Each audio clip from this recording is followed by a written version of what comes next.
Alright, Rick Woolacane here again, another Master of the Universe Classics review, looking at two more classic figures.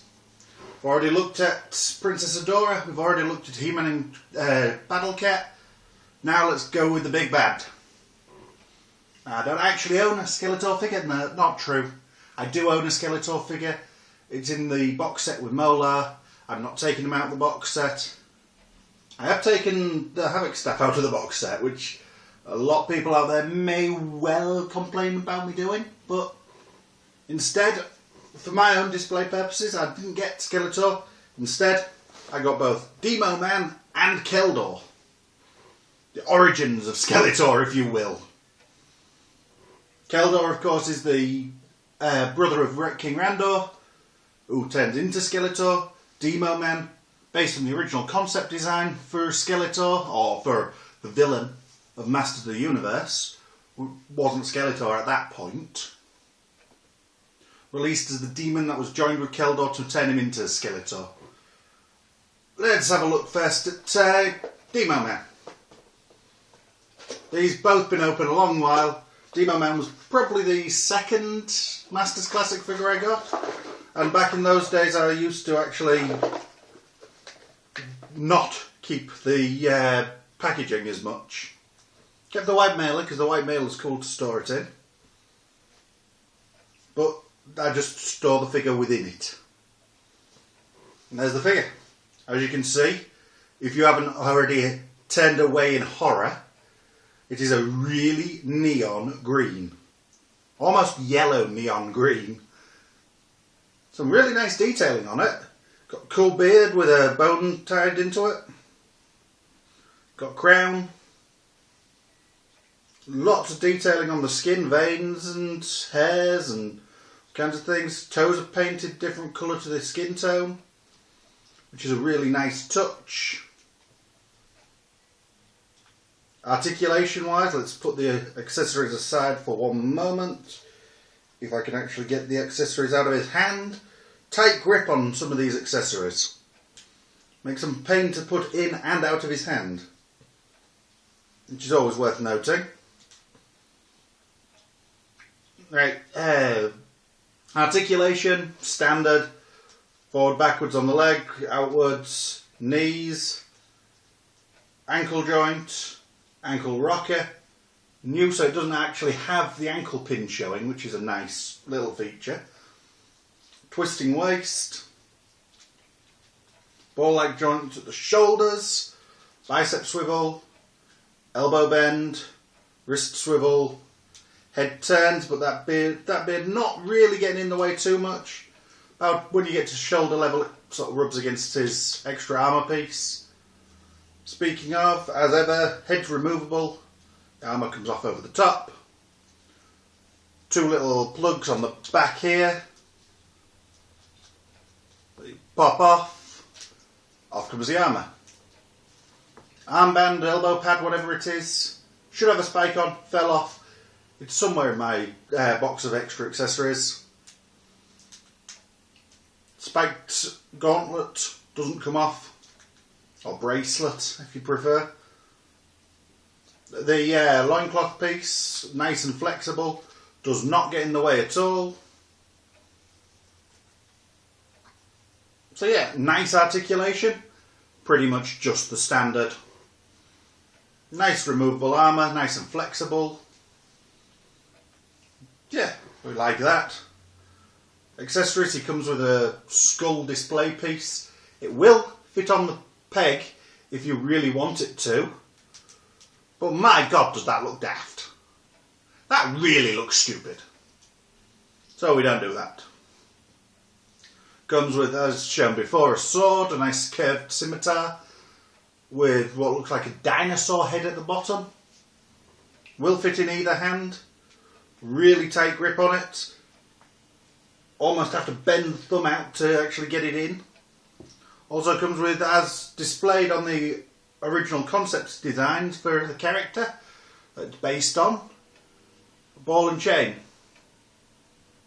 Spiked mace on a long wire. Non-articulated, which is a shame, but looks cool, looks good. Fits into his hand nice and easy. The main thing though that I really liked about this figure was it came with the Skeletor head, the mini comic Skeletor head. Glowing red eyes, paint job similar to this figure. Pop it on, ball joint to give a demo. Yeah, it looks struggling to fit it onto this ball joint, but there we go. I think we've just about got it on there now. There we are. As you can see, matches up really nicely with the flesh tones of this, so yeah. Looks slightly odd with the purple hood compared to the brown clothing, but if you swap it out for other armour, it could work really well. Speaking of swapping out, let's pop him to the side for the moment and bring back Keldor. Keldor does include the packaging. Doesn't include the piece he comes on in the original packaging. But there's the bio, other figures available, displaying the figure within in the window box. I've also included in this the Havoc staff that I've taken from the Skeletor vs Molar set. Give a demonstration of how that fits in his hands later. I will say the one thing that's missing from this is Keldor's vial of acid, another accessory he came with. Reason it's not here is, again, like the spike on there, it's hidden in my box of little things. Don't like to lose them, therefore they get hidden away. And I have no idea where they are, which sort of defeats the point. But, what do you expect? Articulation pretty much the same on this fella as it was on Demo-man. Up, down, bicep cut, outward, elbow, wrist, waist, head. Cape gets in the way of the head a bit. Very hard cape. Looks cool on his back, but does get in the way. Legs outwards, forwards, backwards, knee, ankle, rocker, pin showing this time. Accessory wise, comes with 2 halves of the purple power sword,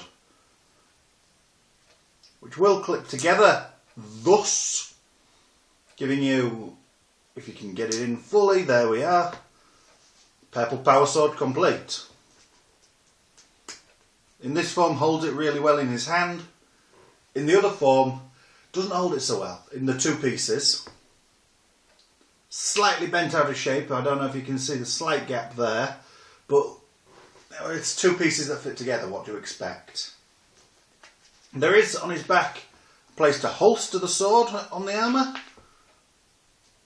Will fit in nicely there, but not with the Keldor head on, because it just knocks it out.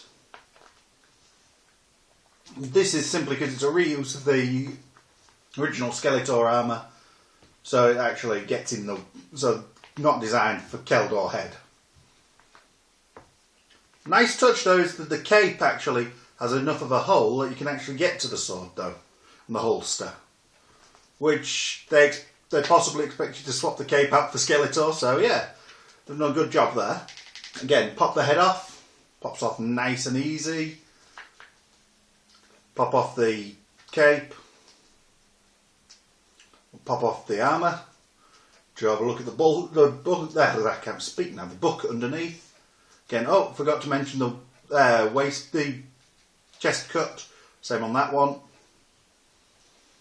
Seen that one already. Why didn't I mention it then? Who knows? But let's pop the head off. The Skeletor head off. Try putting the Skeletor armour, or the Keldor armour, onto Demo-man.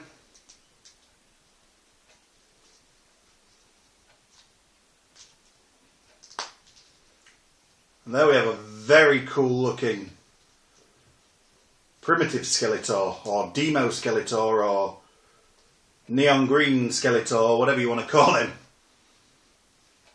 Looking rather spiffy. It's a shame about the brown of the loincloth. but can't have everything. Again, I point out with this loincloth, it's a much harder plastic, which does hinder the knees slightly. You can see it stays bent up because of it. But nothing too terrible. Pop the cape on this one as well, give it the full look. Looking very demonic. But enough of that. We'll skip him back to my preferred method of display. Off comes the head.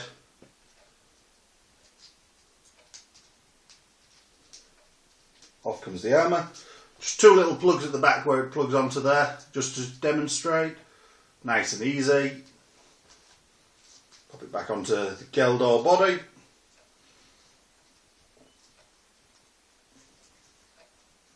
Essentially the only difference between this Keldor body and the regular Skeletor body are the boots. On the regular one, it sort of cuts away here, and he has feet similar to this one. Almost these dino feet.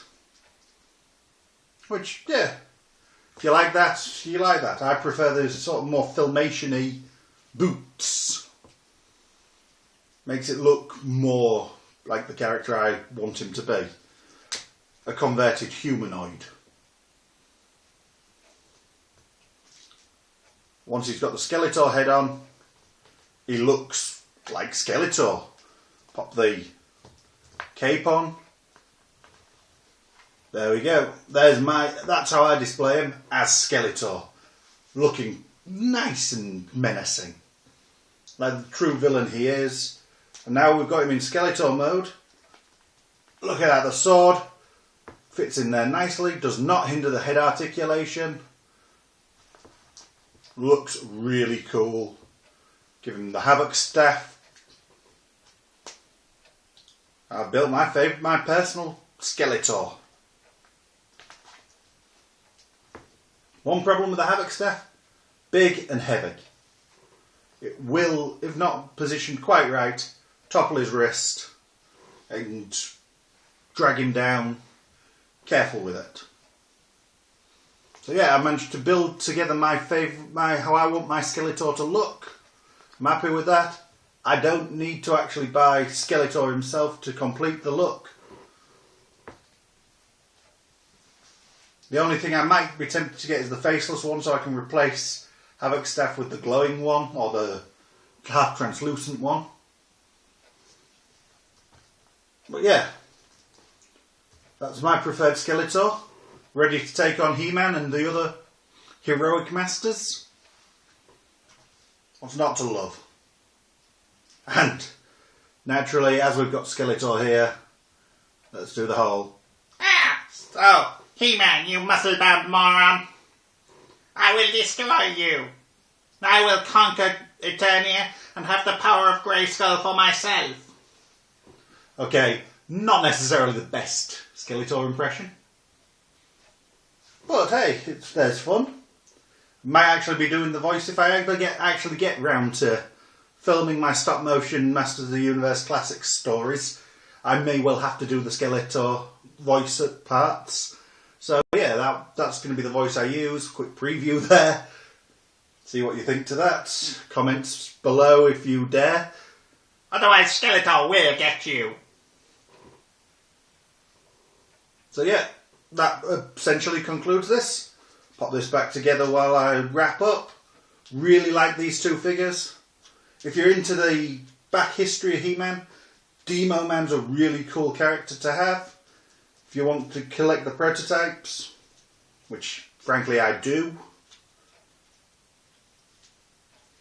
I've passed on the last year's San Diego Comic-Con one, which was not Vicor, he's the original He-Man. Begins with a V though. I forget for the moment. I'll probably put it in a annotation or something in here. Not so keen on him. He just looked lame and the bio did nothing for me. Personally, I'd have had him a Galactic Protector and part of the origins of the Sword of He. But I'm not the one writing the bios, so it's not up to me. There's my lead villain for my displays. The Master of Evil, the Overlord of Evil. So yeah. I hope you enjoyed it. Next time, who knows what we'll have next. Got some more figures on the way, so I might introduce them as well. We shall see. Until then, see you then.